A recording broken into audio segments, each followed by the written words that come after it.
These videos are about regular people talking about the things that divide us, immigration, race, Trump, etc., so they might offend you. But I hope they're useful, like some videos I made about home repairs that helped thousands of people. You see, I hate doing my own home repairs. I don't want to listen to a professional home repair guy who makes it look easy. TV pundits give me the same vibe. I don't want to listen to these people. When you see them on TV, they're at work. It's their job to talk about this stuff. They're not really interested in learning from each other and fixing the problem. They sure don't ask the questions I would ask. So me and my brother, who is himself progressive, we drove to 22 cities and interviewed dozens of people who support progressive causes. And I learned this. It's our feelings that divide us. Feelings driven by personality. Some of us want to be the innovators, the trusting, the idealists. Some of us want to be the managers, the cautious, the realists. And each of us builds a fortress around our feelings that you can't break through with facts and arguments. But maybe we shouldn't try. Apparently, evolution or God or whatever made us this way for a purpose. I think that purpose is that we need each other to get the full picture. I know it works that way with other things, but we have to talk to each other. If we don't talk to each other, we won't make progress.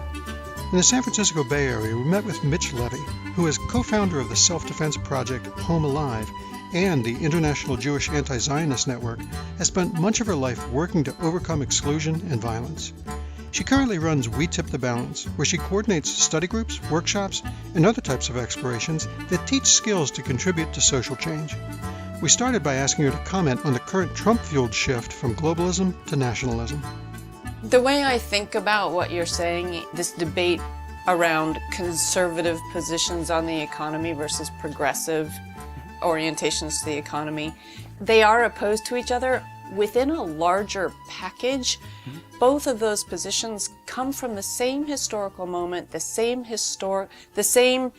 economic scenario, the same political context, that they emerge from a moment of history we're in that I think it's really easy to assume is just the way it is.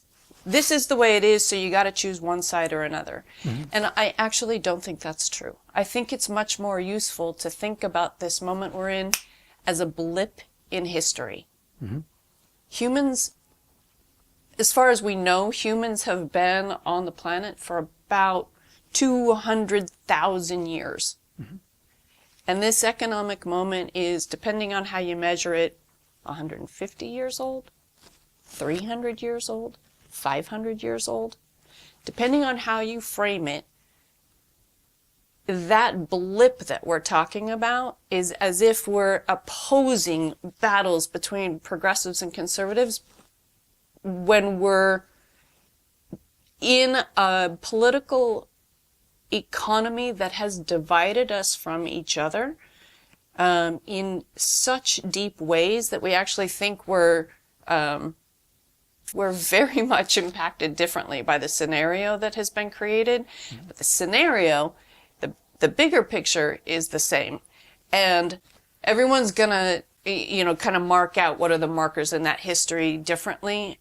I think one of the big differences between people that identify as conservative or Republican in that context is how that moment in history is understood, how our moment is understood. And many, many people on the planet think that it's unreasonable and unuseful to not think about the colonial imperial context in which some countries have extracted resources, wealth, labor from others.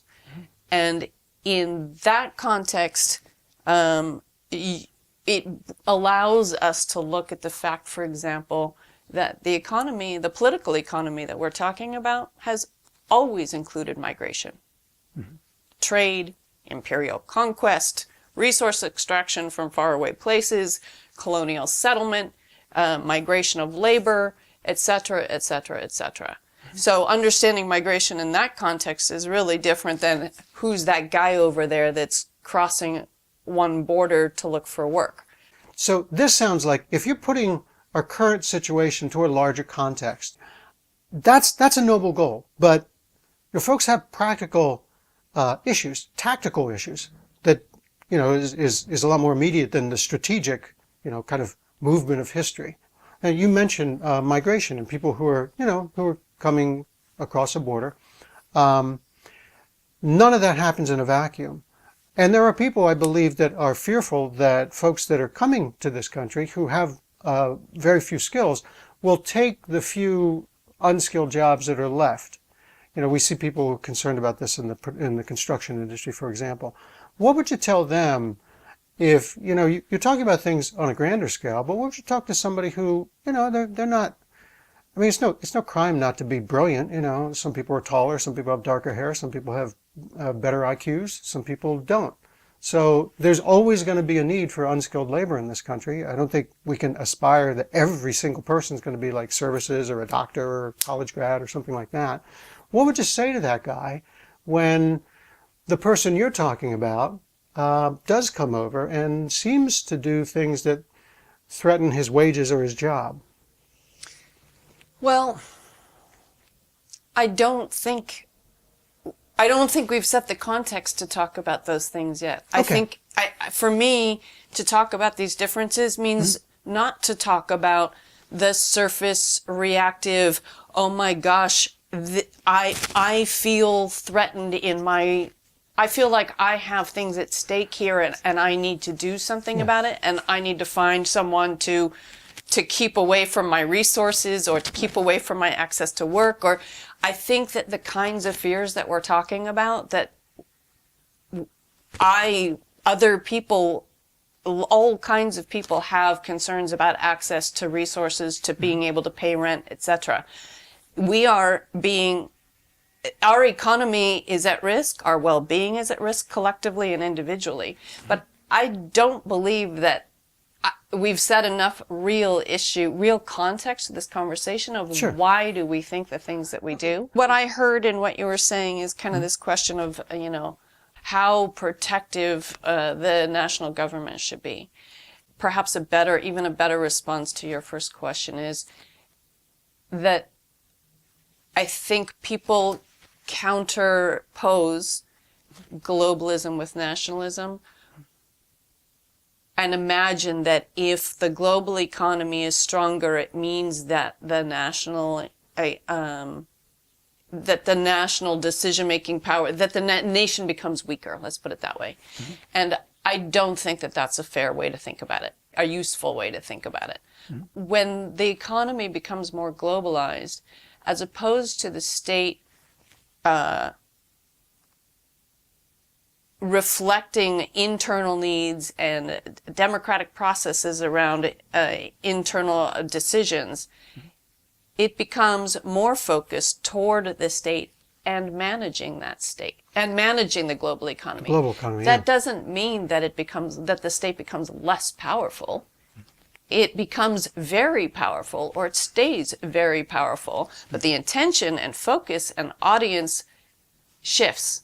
Mm-hmm. And I think that where there is an enormous amount of commonality right now between people that identify as conservative or progressive is an acknowledgement that the state, the federal government, is making decisions increasingly that support corporate wealth and concentration of wealth, as opposed to ensuring jobs, health insurance, basic needs that then conservatives and progressives come up with different solutions about. Well, if the corporate economy is going to usurp all of this wealth, then what are we going to do with the remains?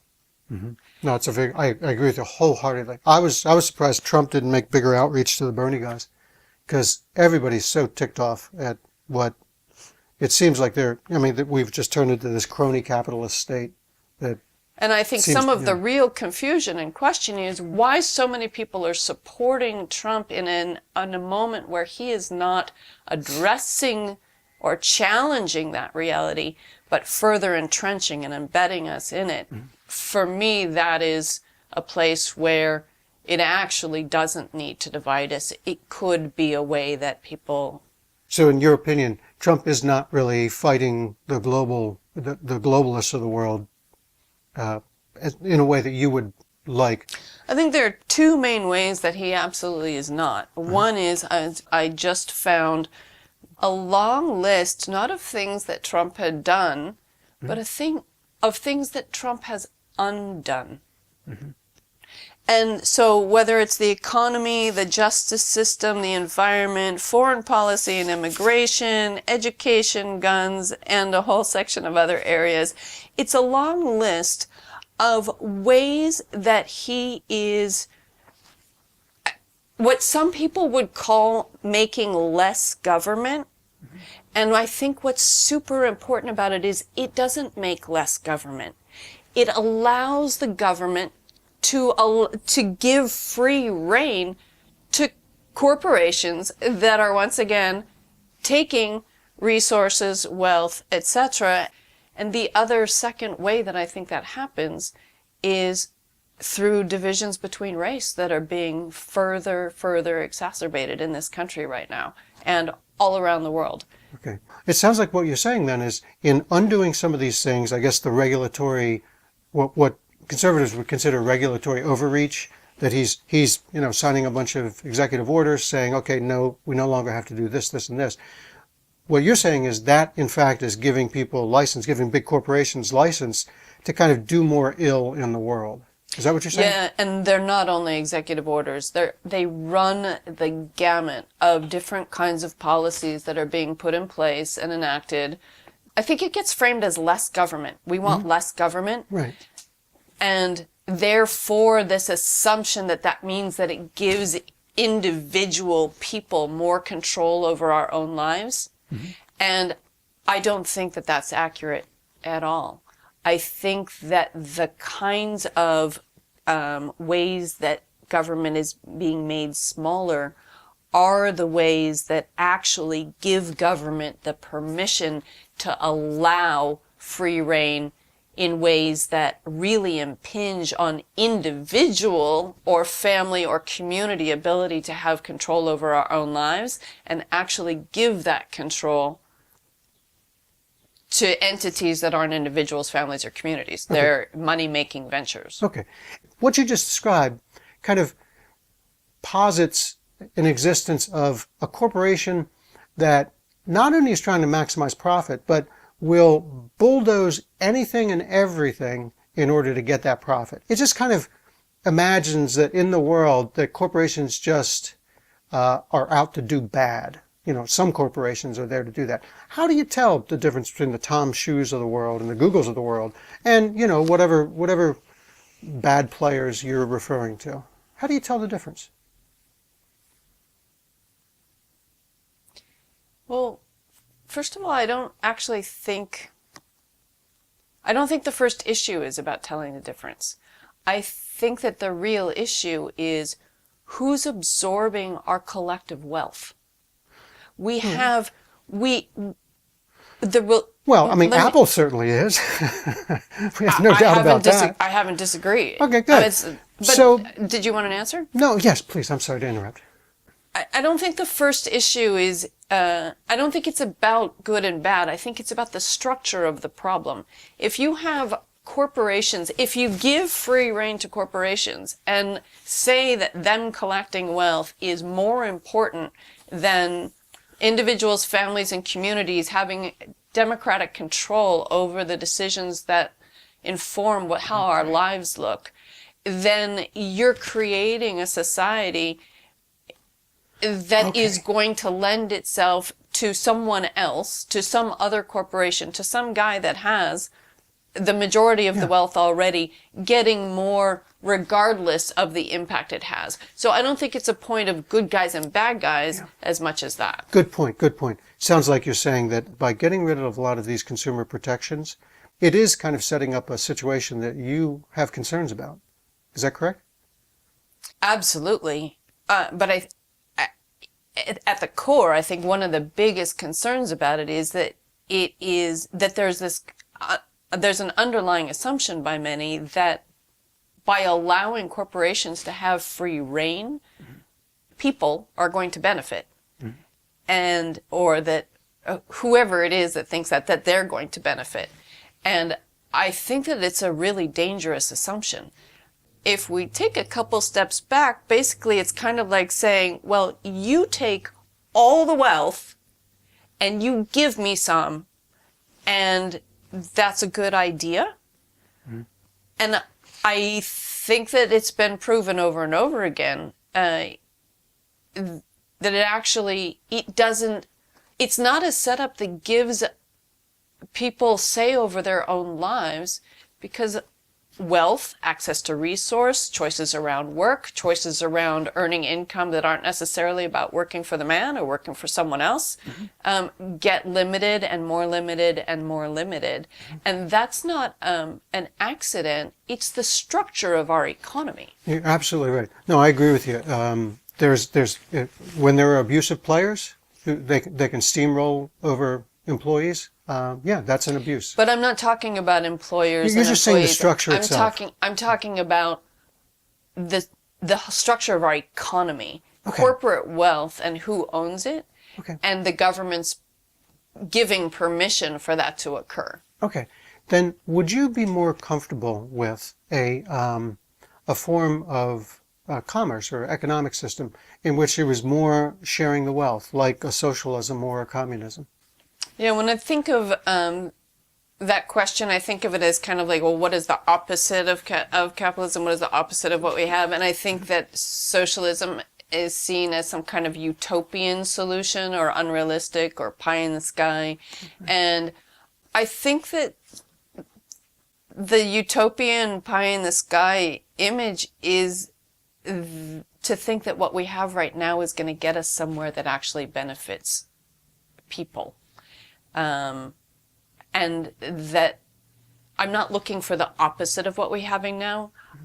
Historically, the socialist options, the idea of socialism has come up side by side with the idea of capitalism. Mm-hmm. And I think what collectively we could aspire to is something that is beyond what we have now. And I don't know what it's called, and I don't know what it would be called. I think we need to create it together. But I think that it answers the question, where could we get to from here that would be better off for everyone? Okay. Do you think at some point, when sharing the wealth or sharing the value that you create, if you're an artist or whatever, iron smelter, whatever it is that you do that brings value to the world, is there a point at which when you share past a certain amount, it becomes a disincentive for you to continue to provide that value to the world? I understand where the question comes from. I don't think it's a question that is useful for really trying to get us somewhere else. Let me frame it this way. Yeah.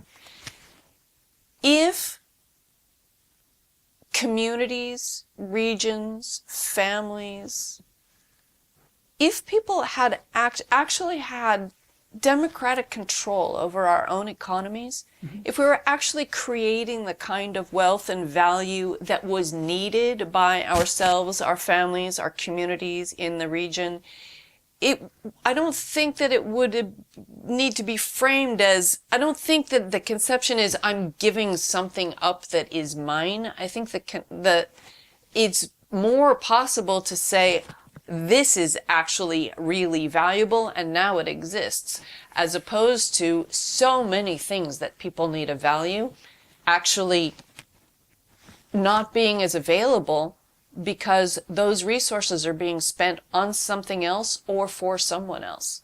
And that there is actually so much wealth and ability and resource and capacity in our communities, in our industries, and that if we allow them to flourish and actually meet the needs of the communities that we're a part of, it becomes less of a question. Well, you bring up meet the needs. One of the facts I believe we see just in the very nature of reality is that when you are meeting those needs of people who have requirements, right? Sometimes those needs are tremendously complex. For example, if somebody needs a prescription drug, Yeah. the complexity involved in that, just in assembling the raw materials, figuring out what the recipes are, how to produce it with quality, how to test it, all this kind of stuff, right? There's a tremendous amount of moving pieces to this. Probably, I don't think it would be an exaggeration to say at least 100, probably more like 1,000 moving pieces to get one prescription drug.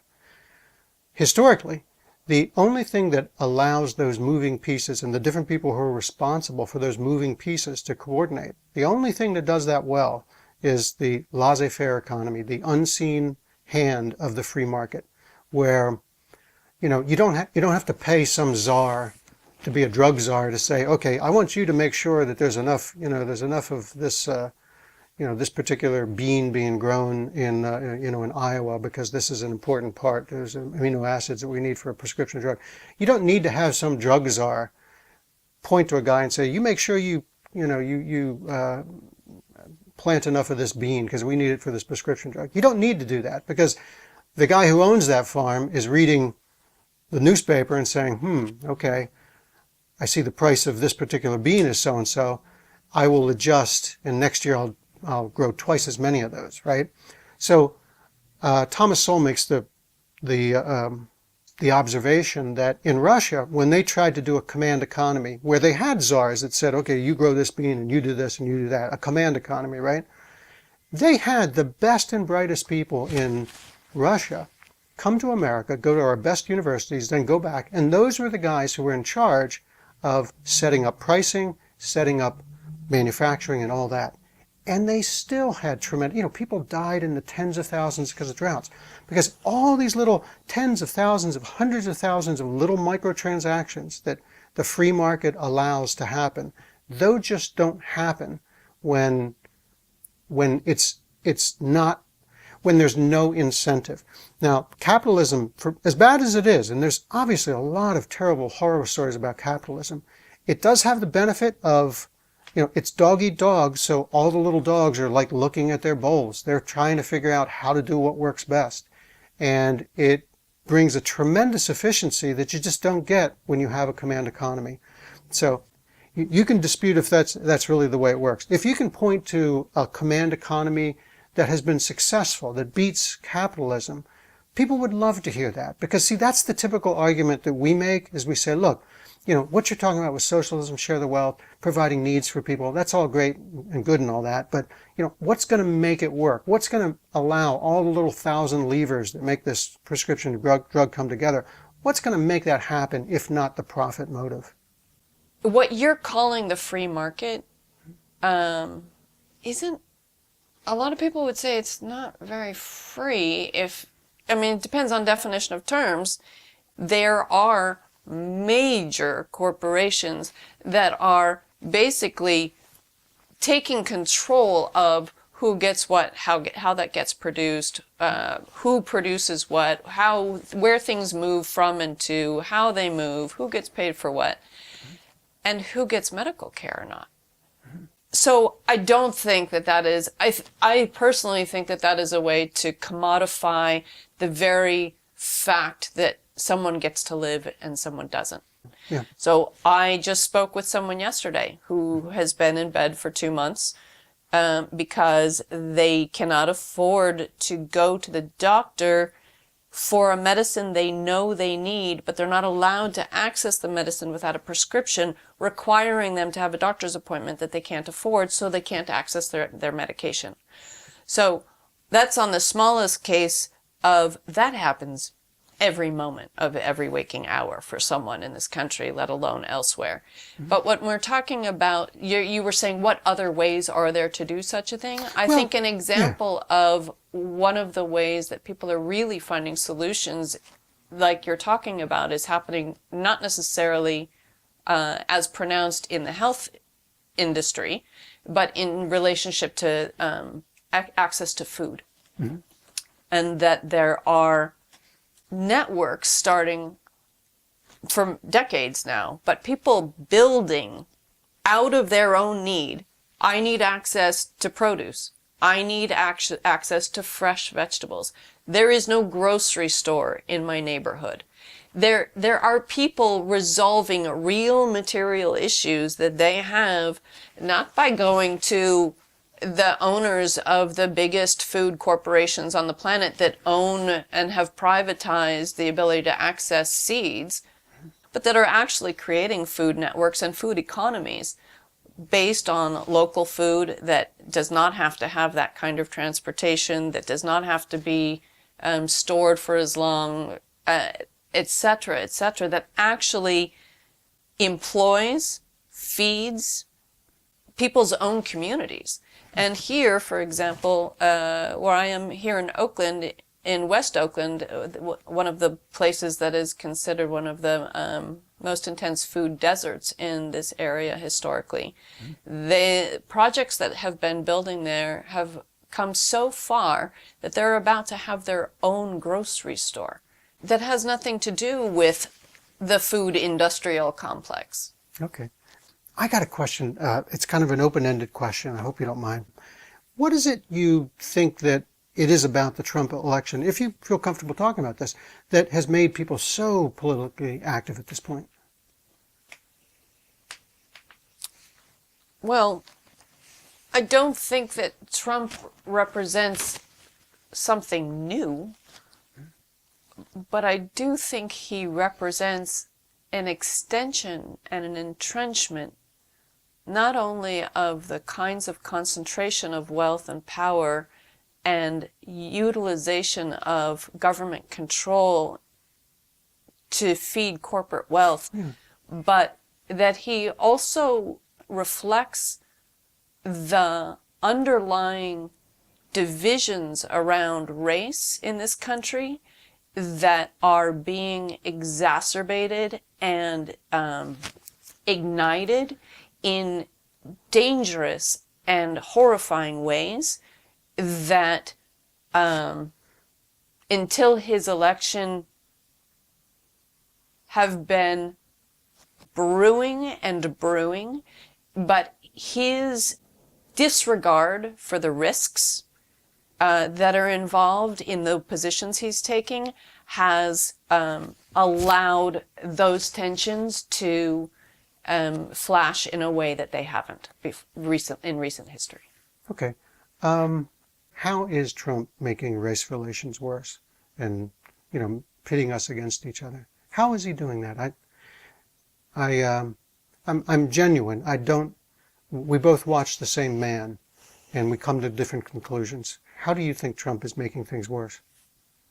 I'd like to ask you a couple questions. Sure. I'm wondering why this conversation was so important to you. Like, why were you compelled to try to understand? My understanding is that you were compelled to try to understand the opinions and beliefs and the positions of people that you don't agree with. Right. And I'm wondering why you were so compelled to do that you came here to do this. Because I don't see anybody else doing it. CNN would just ask you questions that, because they agree with you on most things, and Fox would just try to make you look like a fool. And then the second thing is, when I talk to my children, I had this wonderful realization that when we chatted, they're all adult children, and when we talked, if I just browbeat them with a bunch of stuff that I know because I'm, 2 or 3 times their age, it never got us anywhere. But if we tried to understand where we were coming from, it was a much better conversation.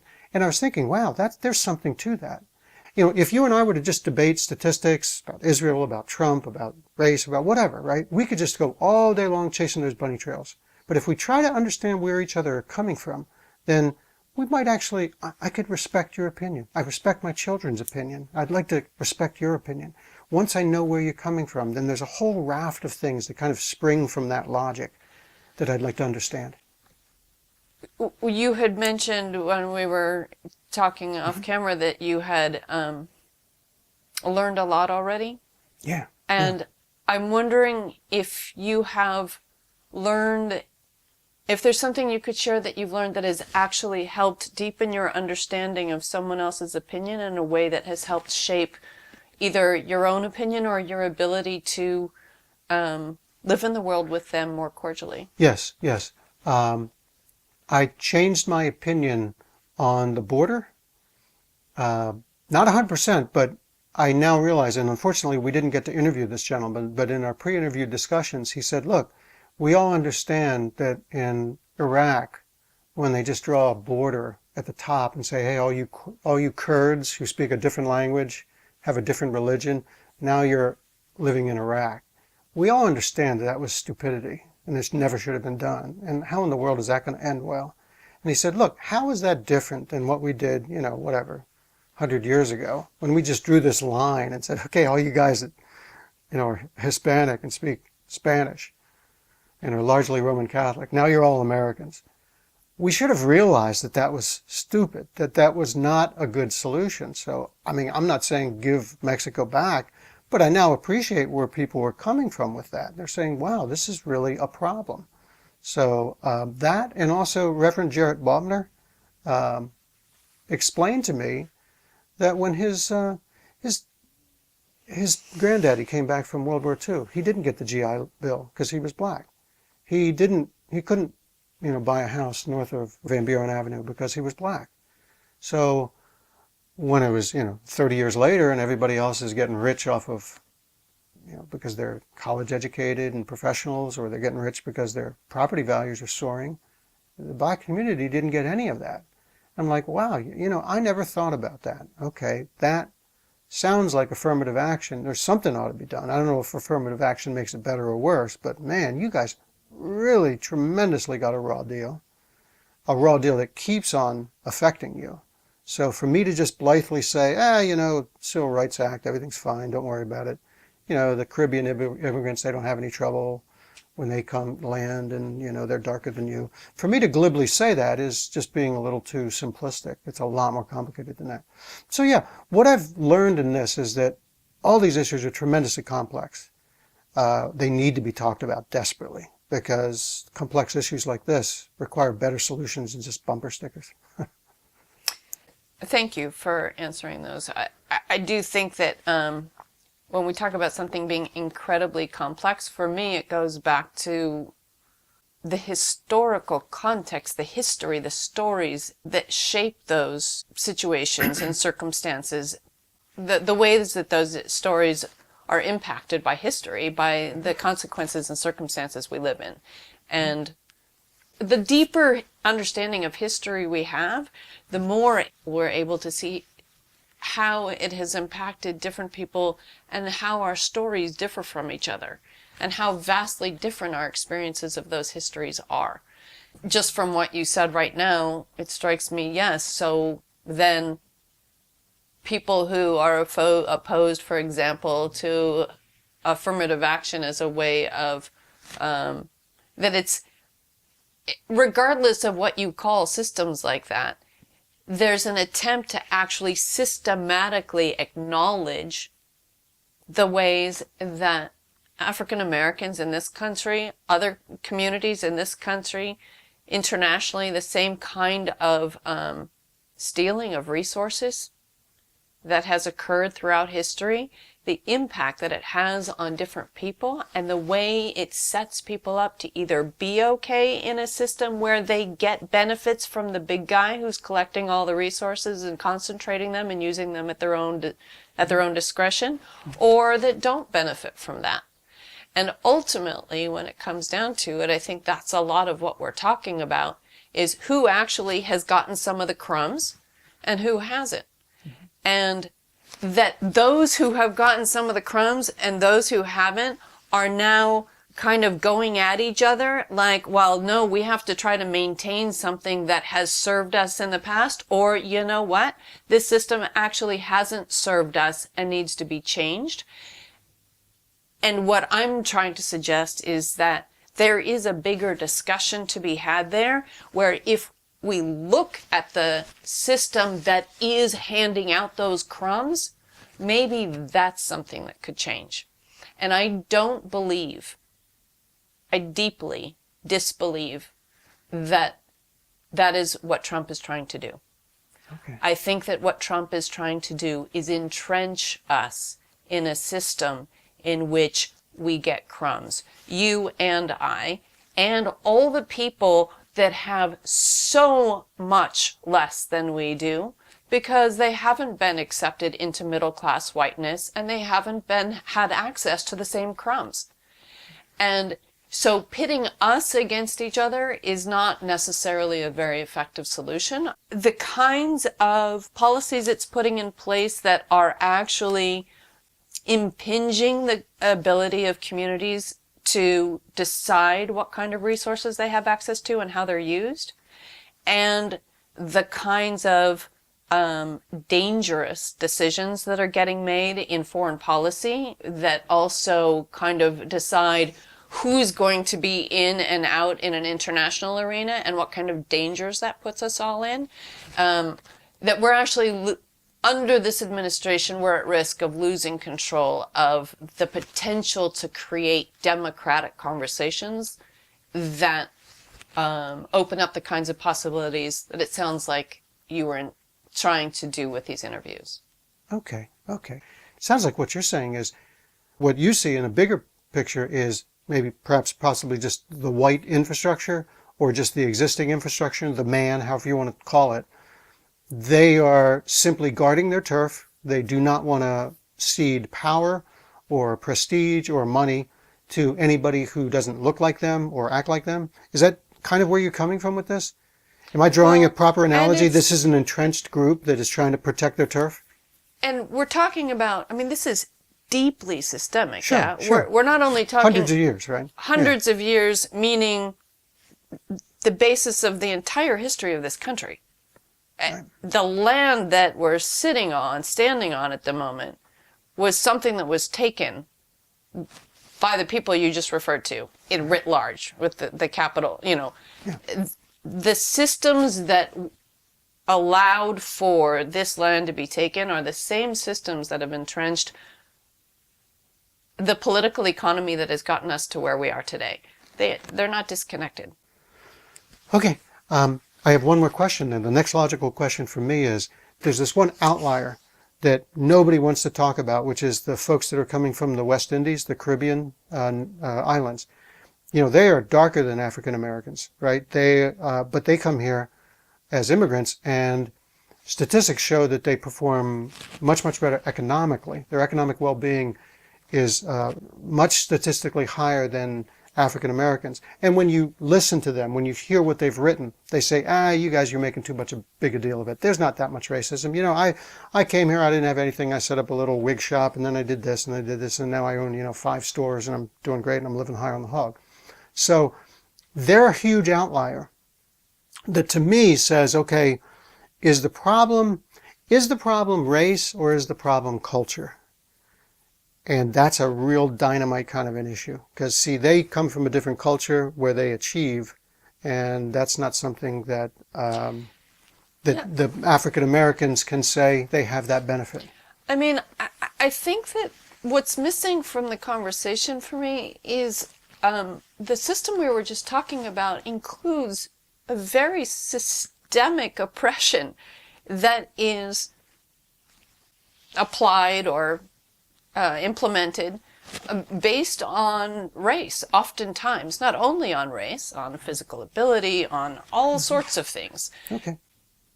It's systematic. It works because it's intended to work. It works because some people are in and some people are out. But can we talk about immigration for a minute? Sure, yeah.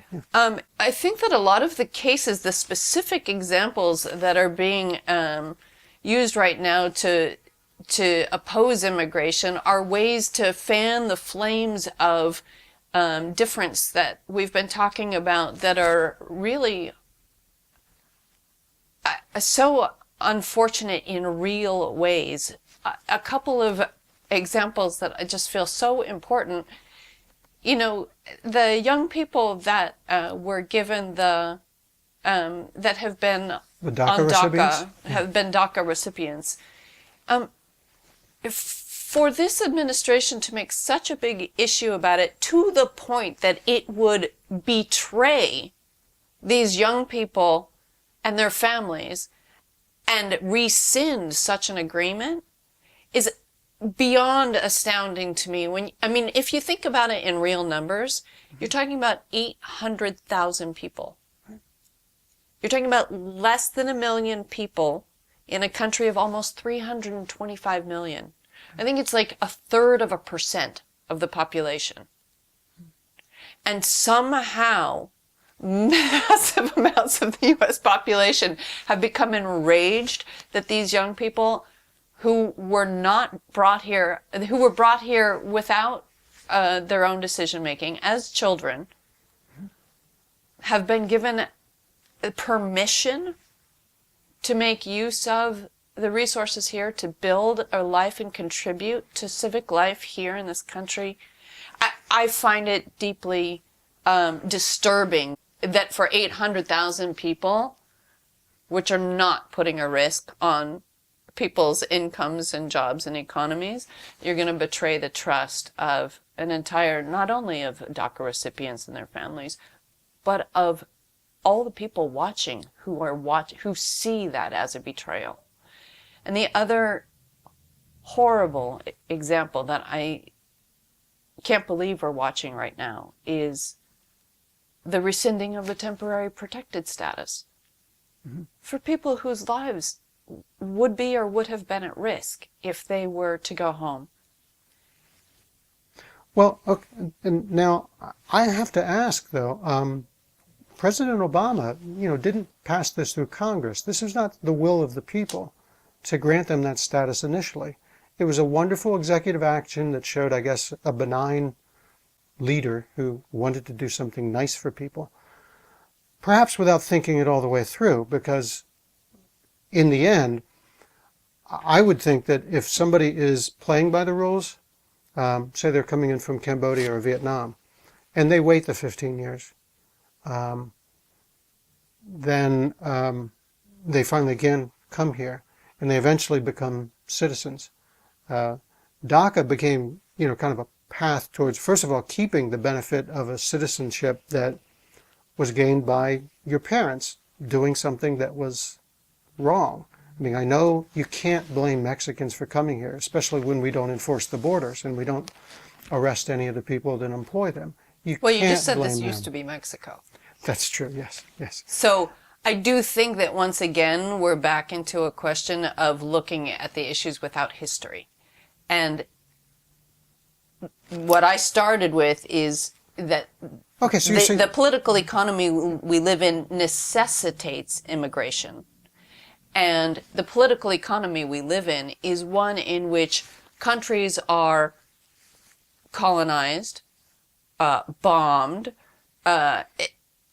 etc., etc., made unlivable or made places where people cannot sustain their own families and are forced to find work elsewhere, are forced to flee to safety, are forced to flee from decimation that isn't taken care of. Haiti is a perfect example. Haiti has the incredible history of being the first country that has the first group of people that have freed themselves from enslavement and become independent. And the way that that history played out and the backlash that was received by the people there when they became, and the indebtedness to France, the indebtedness to the United States, and the impoverishment that then has ensued. So for all of those layers of debt and impoverishment to then happen where I think the total temporary, the TPS recipients right now are like 300,000 people, and I think from Haiti is in the tens of thousands only. And they're being punished for not having a sufficient place to live that is safe in a situation that they did not create, but was actually created by the United States to a large degree. Yeah. Okay, if I understand correctly, Mexico, because of our history, and Haiti as well, these would be special cases that we should, on humanitarian grounds, no, or just actually, historical grounds. It's not what I mean at all. Okay. It's not humanitarian for me. What it is an actual a view of our political economy that explains why people wouldn't be able to live in the places where they were born. If history had been different, I wouldn't be in this country. Frankly, my family came here because they needed to not be where they were.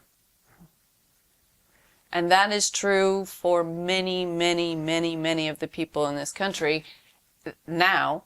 And a large majority of the reasons behind that are a global economy that the United States has a preeminent role in. So to blame the victim for needing to leave a place where, for example, in Central America, many of those, we're talking about places where the United States had enforced dictatorships helped overthrow democratically elected governments in order to take land for corporate use that U.S. corporations gained enormously from, and making land unavailable to families that then needed a place to go.